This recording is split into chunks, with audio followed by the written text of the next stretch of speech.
자, 2시에 새누리당이 상임전국위원회를 열어서 이게 비상대책위원회를 가동하기 위한 여기서 추인을 받아야 됩니다. 그런데 이게 지금 1시간 넘게 정적수가 채워지를 못해가지고 결국 무산이 됐습니다.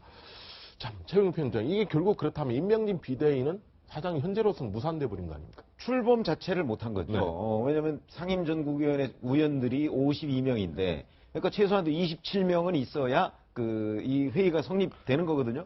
근데 그 27명에 계속 몇 사람이 모자라가지고, 아까 뭐 4명이 모자라다고 그렇게 네. 얘기가 나오던데, 모자라서 구성 자체가 안 된 겁니다. 그러면은, 자, 비대위원장 1명만 있고, 비대위원이 없는 그런 새누리당 지도부가 되는 거예요. 네. 자, 이렇게 되면 이 얘기는 또 무슨 얘기냐면, 자, 이 상임전국위원회를 소집해서 연 사람이 임명진 비대위원장이에요. 그렇죠. 그런데 거기에 대해서 인원이 안 돼가지고 상임전국위원회를 열지 못했어요. 네. 그 얘기는 결국 상임전국위원회가 임명진 비대위원장을 불신임했다는 얘기가 된 그렇죠. 거거든요. 네. 그렇게 되면 이제 자 임명진 비대위원장이 쓸 카드가 뭐가 남아있느냐 하는 부분이거든요. 네. 카드 남아있는 게 없습니다.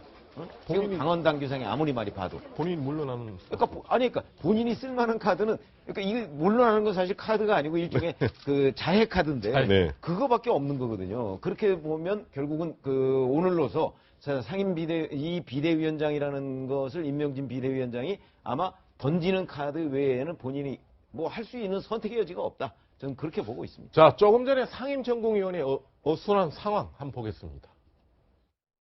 그냥 기다리시고 조금만 더 기다리시기 바랍니다. 하반이 앉아있지 못하는 거는 아니 가시면 안 됩니다. 조금만 기다리십시오. 오늘의 이 사태는 이 나라를 망친 패거리 정치의 민낯이었던가라는 것을 국민 여러분들에게 낱낱이 보여준 그런 그 사태라고 생각합니다. 자, 이상희 부총장이 네. 오늘 원래 참석 인원이 52명이고 그중에 27명이 참석을 해야 과반이 정족수를 되겠죠. 채우는 네. 건데 27명을 못 채웠다는 얘기죠. 그럼 결론적으로 지금 가장 강력히 반발하는 서청원, 최경환 의원, 뭐 그걸 중심으로 한 친박 핵심들이 조직적으로 불참을 유도했겠죠. 네. 그렇게 그렇게 볼 수밖에 없잖아요. 뭐 어차피 새누리당이 사실 이제 친박이 거기에 대한 주류 아니겠습니까? 네. 주류인데 전국이든 전국 상임이든 여기에 구성된 인원들이 대부분 친박 쪽에서 네. 임명한 그런 사람들이고 또 네. 그러한 성향을 갖고 있는 사람들입니다. 네. 그러한 과정에서 지금 서청원이라든가 최경환 의원 같은 경우에는 여기서 사실상 물러서면은 정치적 생명이 완전히 끝날 수도 있다는 네. 그런 위기감이 굉장히 작동하게 되고 네. 또 그게 묶여진 특성상 여기서 물러서게 되면은 다른 전국이 상임위원이라든가 이런 분들까지도 정치적인 입지가 굉장히 좁아진다. 이런 그렇죠. 배수의 진을 치고 아예 임명진 비대위원장의 사실상 불신임을 그대로 이야기한 것이라고 봐야 되겠죠. 네. 자, 서정수 그렇다면 이게 결국 새누리당이 그동안 좀 한번 일부 분당 사태를 겪고 나서 좀 뭔가 쇄신을 해보겠다고 해서 친박 인적 청산을 얘기했는데 도로 모니치 된 거 아닙니까? 사실은 이게 애초부터 좀 어떻게 보면 좀 무망한 것이었죠. 그 새로운 어떤 쇄신을 한다는 그 자체가 좀 무망한 것이었고, 이제 임명진 위원장을 영입함으로써 네. 나름대로 뭔가 좀 변화를 깨려고 했지만, 임명진 위원장이 가고자 하는 방향과 기존의 이른바 대주주로서의 위치를 차지하고 있던 친박계 그 원로 핵심들과의 너무 이 거리감이 너무 컸기 때문에 결국은 그러한 이른바 패권 다툼 부분에서 임명진 위원장이 새로운 어떤 변화를 가져올 수 있는 동력 자체를 지금 상실했다고 봐야 되고요. 저 부분은 이제 임명진 위원장만이 아니고 사실은 정우택 원내대표도 네. 전폭적으로 지원을 했지 않습니까? 그렇죠. 그렇기 때문에 지금 사실상 새누리당 지도부 자체가 앞으로 굉장히 그 진공 상태에 또다시 빠지게 될 그런 가능성이 큰 것이고, 그것은 길게 봤을 때 결국은 새누리당이 어떤 당으로서의 존립 기반 자체가 크게 흔들리는 그런 상황으로 계속해서 좀 이어지지 않겠는가 하는 그런 예상이 됩니다. 개인적인 생각입니다만 서청원 대표는 아마 절대 물러서지 않을 겁니다. 절대 물러서지 왜냐 그러면은 뭐 정치공학적으로 지금 생각할 수밖에 없는 입장이죠. 네.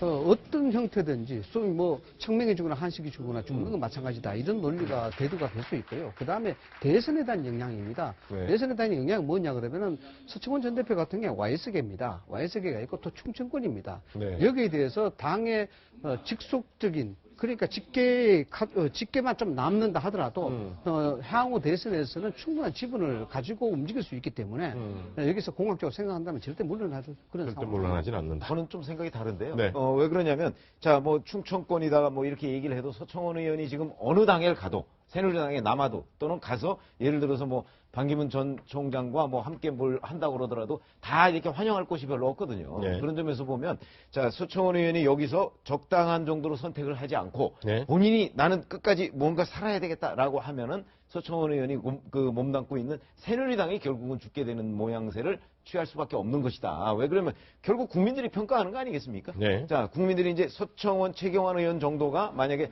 탈당을 해준다 해도 새누리당한테서 이 철회했던 지지를 다시 회복할 가능성은 좀 별로 없다고 보거든요. 네. 그럼에도 불구하고 이런 최소한의 조치라고 생각하는 것조차 지금 하지 않고 있잖아요. 그럴 경우에 결국 새누리당은 국민들의 눈높이에서는 더욱더 멀어지는 것이고 그럴 경우에 새누리당이 대선에서 차지할 수 있는 공간이 과연 있겠는가 하는 데 대해서 저는 굉장히 회의적입니다. 네, 임명진 비대위원장이 아마 인적 청산 이 작업을 준비할 때 아마 이분을 떠올렸을 겁니다. 한번 보겠습니다.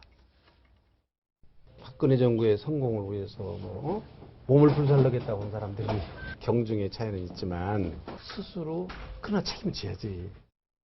다들 이 탈당의 명분으로다가 친노 패권주의라고 이렇게 이것이 이제 아마 탈당의 명분으로다가 된 것 같은데 그 문제는 아마 앞으로 그것이 이렇게 어렵지 않게 해결할 수 있다고 저는 생각을 합니다. 뭐 본인이 탈당해서 무슨 출마하면 본인의 자유인데 뭐고요. 뭐 어떻게 생각할 게 뭐. 나는 전혀 그런 논의한 적이 없어. 자, 아마 김 변호사가 볼 때 예. 지금 왜 우리가 김종인 지금 의원을 거론하면 당시에도 똑같습니다. 지난 2016년 총선 때도 김종인 비대위원장 체제가 들어서서 이른바 친노 패권주의 청산하겠다고 그래서 친노 핵심들을 많이 쳤습니다. 그렇죠. 근데 그거는 성공했는데 이번에 보니까 임명진 비대위원장이 첫 걸음이 엉켜버렸습니다. 그러니까 김종인 전 대표는 친노계와 싸우고 그다음에 임명진 지금 비대위원장은 또 친박계와 싸우고 사실은 네. 구도가 비슷합니다. 네. 그런데 이제 큰 차이가 강력한 무기가 있었느냐 없었느냐가 아닐까 싶습니다. 네. 이제 뭐 김종인 대표 같은 경우에는 총선 직전에 이 공천권이라고 하는 매우 강력한 칼이 있었기 때문에 친노계의 어떤 반발이나 또 실제 또 뭐 친노계가 이제 공천 탈락받더라도 네. 탈락되더라도 실제는 뭔가 이 총선에서 승리해야 된다. 그러니까 네. 우리가 이거에 조금 정말 불복을 한다고 하더라도 좀 참자라는 그런 게 가능했지만 지금 임명진 비대위원장 같은 경우에는 그런 강력한 무기가 없지 않습니까? 지지 기반도 없고 무기도 없는 상황에서 너무 이렇게 세게 밀어붙이다 보니까 네. 아마도 문제가 있지 않았나. 그럼에도 불구하고 임명진 비대위원장 같은 경우에는 내가 그래도 가진 강력한 힘이 있다라고 이야기하는 게 바로 소신과 어떤 철학. 그러니까 내가 이거와 관련해서는 정말 순수하다. 이 새누리당이라고 하는 이 보수 단체를 내가 조금 개혁해보겠다라는 어떤 신념이 있는 게 있었기 때문에 가능하지 않았나라는 생각이 듭니다.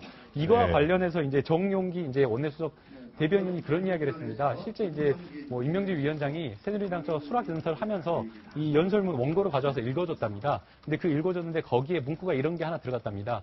나는 비례대표 하고자 하는 욕심도 없습니다. 그 문구가 들어갔는데 네. 이걸 빼냐 넣느냐라고 이야기를 할 정도로 그러니까 네. 나는 그만큼 욕심이 없다. 나는 딱 이 당 하나 살리겠다라는 그런 마음으로 왔다라는 걸 강조하기 그러니까 위한 난 거죠. 김종인하고 다르다는 다르기도 하고 거죠. 싶었던 예. 거죠. 그만큼 네. 강조하기 물론 이제 그게 내용이 빠졌는데 네. 그럼에도 불구하고 결국에는 좀 실패하지 않았나라는 생각이 듭니다. 네, 당시에 대표적인 친노 인사였죠. 정청래 전 의원이 오늘 이렇게 한번 얘기했습니다. 한번 들어보겠습니다. 임명진 비대위원장이 1년 전쯤 되죠. 김종인 비대위원장 지금 흉내를 내고 있습니다. 전권을 행사하고 싶어 하죠. 서청원이 죽든 임명진이 죽든. 제가 봤을 때는 지금은 임명진 위원장이 지금 힘을 쓰고 있는 국면이다 이렇게 생각합니다. 임명진 위원장은 사퇴카드라는 가장 큰 폭탄, 인지를 갖고 있죠. 인질극을 벌이고 있는. 지금 인질극을 벌이겠다고 해서 폭탄. 지금 본인의 사퇴카드라는 가장 큰 폭탄을 가지고 있다는 게 지금 아마 본인의 거지는 8일로 잡혀 있는데 지금 1차는 지금 비대위를 구성 못 했는데 이렇게 되면 어떻게 정청래 되는 겁니까? 의원의 예측이 지금으로서는 빗나갔다고 봐야죠. 빗나갔다. 예, 그러니까 상식적으로 생각할 때 정청래 의원 저런 생각을 많이 하죠. 그러니까 네. 결국은 서청원 의원이 견디지 못하고 뭔가 조치를 좀 취하지 않겠느냐. 그나마 그것이 새누리당이 사는 길 아니겠느냐라고들 많이 예측을 했었는데 서청원 의원을 비롯한 그 친박계 핵심들의 어떤 그 저항의 강도가 일반적으로 생각했던 것보다 굉장히 좀 강하게 나온 것 같고 그 부분은 결국 앞으로 전개될 대선 전국까지 내다보면서 이렇게 우리가 똘똘 뭉쳐서 있으면 뭔가 생존할 수 있다라는 이제 그러한 어떤 판단 속에서 오늘 뭐 상임 전국위원회를 무산시킨 것이 아닌가 그렇게 봐야 될 것 같습니다. 저도 사실 오늘 아침까지만 하더라도 정말 그렇게 했습니다. 임명진 대 서청원 누가 이길 것인가 이렇게 봤을 때 저는 임명진이 이긴다고 봤습니다. 이긴다고 왜냐하면 어제부터 시작해서 친박의 내부 균열이 아주 심하게 나타나고 있는 그런 상황이었고 네. 상당한 친박의 중도 성향 의원들이 임명진 위원장의 편을 지금 들고 많이 있는 들었죠. 그런 상황이거든요. 그런데 사실상 아까 상임위, 전국 상임위가 무산되면서 이 부분이 완전히 이제 예상이 빗나가게 된 것이죠. 네. 임명진 위원장의 카드는 아직 뭐 사태 카드가 이게 한번 들이대고 뭐 다시 봉을 할지는 모르겠습니다만은 뭐 그 길밖에 없지 않느냐 생각이 드는데 하나 예의주시할 부분이 있습니다. 김종인 네. 전 비대위원장이 이야기하신 부분이 지금 상황은 많이 다르다. 네.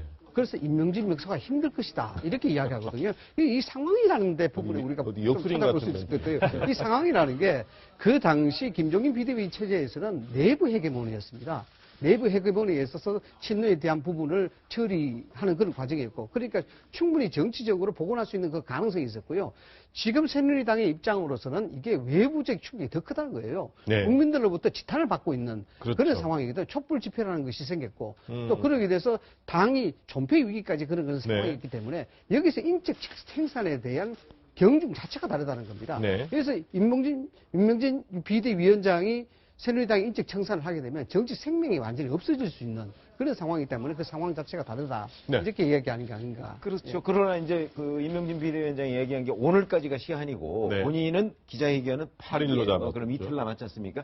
그래서 아직도 사실 임명진 비대위원장한테 완전히 뭐가 닫혀 있는 건 아닌 것 같아요. 네. 제가 보건대는 사실은 친박계 핵심에서도 이제 이 이틀 동안에 네. 이른바 중도 친박 정도에 있는 사람들 있지 않습니까? 네. 이 사람들이 사실 집단적인 행동에 나설 가능성도 있어요. 음. 왜 그러냐면 여기서 만약에 임명진 비대위원장이 그냥 물러난다고 했을 때 새누리당의 희망이라고 하는 네. 거는 완전히 없어질 가능성이 있거든요. 그렇죠. 그렇게 되면 이 중립적인 친박들, 당장 정우택 원내대표만 해도 그렇잖아요. 네. 그 정우택 원내대표 임명진 비대위원장 편을 많이 들었거든요. 네. 그러니까 정우택 원내대표는 야 무슨 소리야 한 2명 정도 희생하고 나머지가 좀 살자 이 얘기잖아요. 네, 네. 근데 이 사람들은 왜 우리만 희생양으로 삼아야 돼? 음. 이제 이런 지금 힘겨루기에서 오늘 전국위가 무산이 됐지만 네. 앞으로 이틀 동안의 움직임은 아마 중립적인 친박들이 또 뭐 무슨 서명운동이나 뭔가를 해서 상당한 정도로 임명진 비대위원장한테 좀 힘을 실어줘 가면서 2명 내지는 플러스 알파 정도를 아마 해서 임명진 비대위원장의 거취와 이렇게 좀 협상을 할 가능성은 있어요. 남아요. 저는 뭐 가능성 크지는 않아도 전혀 닫혀 있는 건 아니다. 이렇게 남아있는 카드는 이제 정치적 타결밖에 없다는 그렇죠. 거죠. 그러니까 며칠간 어차피 임명진 비대위원장이 쓸 카드는 없으니까 네. 며칠간 그런 움직임은 좀 보자 하는 겁니다. 네, 며칠 지켜보겠습니다. 오늘 키워드 보겠습니다.